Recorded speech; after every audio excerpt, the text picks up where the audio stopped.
Et l'on reçoit maintenant l'un des plus grands sportifs français. Il est au hand ce que Zidane est au football. Triple champion olympique, quadruple champion du monde, quadruple champion d'Europe. Il a le plus beau palmarès du hand français.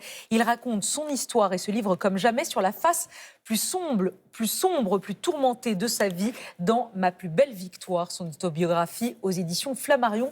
Bonsoir Nicolas Karabatic. Bonsoir Léa. Merci d'être avec nous ce soir. Vous avez tout gagné dans votre carrière, mais votre plus belle victoire, qui donne le titre de votre livre, votre plus belle victoire, elle n'est pas sportive, elle est personnelle. Le 29 octobre 2022, en plein entraînement, vous vous sentez mal, vous perdez l'équilibre, vous voyez double, vous sentez que votre tête va exploser.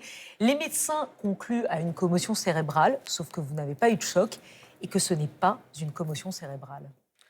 Oui, j'ai ressenti tous les symptômes d'une commotion cérébrale. Donc, vision, problème de vision, je voyais double, les bruits du public me gênaient, mes coéquipiers dans le vestiaire qui applaudissaient, tout d'un coup comme ça, sans comprendre, j'étais fatigué. Et donc, je demande à mon kiné de ne pas me faire jouer. Je rentre chez moi, il me dit « va te reposer ». On va passer des tests sur la commotion, même si on tâtonnait un petit peu dessus, il y avait quelques tests. Je fais des tests sur des ordinateurs, je suis des balles. Et les tests, le médecin me dit, ils ne correspondent pas parce que normalement, ça chute, toi, ça remonte. C'est bizarre, mais tu as tous les symptômes, donc c'est une commotion. Et c'est vrai que c'était plus facile de dire, c'est une commotion. Sauf qu'il y a quelque chose en moi qui me dit, c'est bizarre, c'est pas une commotion, j'ai pas reçu de choc. Normalement, on prend un choc, j'en ai pas reçu, c'est bizarre. Et ça dure des jours entiers, où vous n'arrivez pas à sortir de votre lit ou de votre canapé. Même gérer les enfants à la maison vous insupporte. Rien ne va. Qu'est-ce qui vous arrive? C'est une dépression? Et ben voilà, je me retrouve à la maison, sur le canapé, dans le lit, très fatigué, les enfants qui crient, enfin qui jouent dans le salon, ça me gêne. Et donc je comprends pas, ça va pas mieux. Et là, par hasard, chez moi, j'ai ma maman qui est là et aussi un ami de la famille. Et on commence à discuter. Ma maman lui parle de ses problèmes de sommeil. Et là, tout d'un coup, il lui dit, mais quand tu étais jeune, quand tu étais enfant, t'attendais le soir que ton père y rentre parce que tu avais peur, il buvait, tu avais peur pour ta maman, pour ta sœur, et donc tu voulais les protéger. Et donc ça a mis une ambiance, ma maman qui commence à avoir les larmes aux yeux. On ne comprend pas. Le lendemain, ma mère se réveille, j'ai jamais aussi bien dormi. Donc moi, je vais voir mon ami et je lui dis, mais qu'est-ce qui s'est passé? T'es médium ou quoi? En rigolant. Et il me dit, non, enfin, tu m'appelles comme tu veux, mais ouais, je ressens des choses, des énergies, je reçois des messages. Donc je lui dis, ben, je ne sais pas ce qui m'arrive, voilà, il m'arrive ça. J'ai tous ces symptômes-là, je ne comprends pas, je n'ai pas pris de coup. C'est bizarre, tu peux m'aider.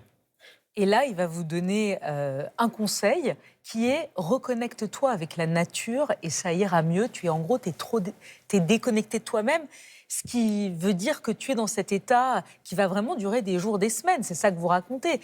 Vous dites, le mental était ma force, c'est devenu ma faiblesse. Oui, parce que ben, en tant que sportif de très haut niveau, et quand tu veux faire partie des meilleurs, ton mental est ta force. Donc jusque-là, j'arrive à tout gérer avec mon mental, même les douleurs de mon corps, même le décès de mon papa, tout un tas de choses qui me sont arrivées avec le mental. Non, je suis plus fort, je ferme mes émotions, je suis concentré et j'y arrive. Et là, mon mental ne me servait plus à rien. Il craque, votre mental. Ben, il tourne en rond, il commence à tourner et il commence à devenir mon ennemi parce qu'il tourne, il ne trouve pas de réponse. Donc là, mon ami qui est chez moi me dit, mais en fait, non, tu fais un burn-out énergétique. Déjà, tu es à plat, donc il faut que tu te reconnectes à la nature, va apprendre la méditation. Il m'a passé tout un tas de livres. Et il m'a dit aussi, voilà, tu es dans une période où la première version de toi, le Nicolas robot, machine, qui a tout gagné, qui est le meilleur au monde, ben, elle se termine. Et tu commences à ouvrir une autre porte sur l'après-carrière et tu sais plus où tu en es. Et donc, si tu veux passer ce moment et que ça dure un peu moins longtemps, il va falloir travailler sur toi-même, sur tes peurs, sur tes émotions, sur ton histoire, sur ta motivation profonde. Et si tu veux, je peux t'aider. Et c'est important pour vous de l'écrire, ça, dans ce livre-là, de parler de santé mentale. Il y a de plus en plus de grands sportifs. On se souvient du nageur Camille Lacour qui avait parlé de sa maladie mentale également. C'est important de le dire.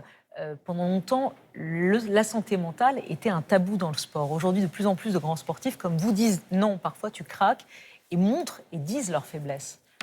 Ah oui, pour moi, c'était très important de parler de cet événement. Et pour moi, il est même central dans ma vie parce qu'il y a eu un avant et un après. Et j'ai tellement changé, même humainement, et en tant que compétiteur, mais aussi humainement, une fois que j'ai compris toutes ces choses sur le mental, sur l'ego, sur l'enfant, sur tout un tas de questions que je me posais. Et donc, c'est important d'en parler. C'est important de montrer qu'on peut être fort et de temps en temps faible ou vulnérable et qu'on a le droit de le dire et de se faire aider et qu'il n'y a pas de honte à ça. Et c'est le message que vous voulez donner, j'imagine, aux jeunes qui vous écoutent, qui vous suivent, qui sont fans de vous, quoi.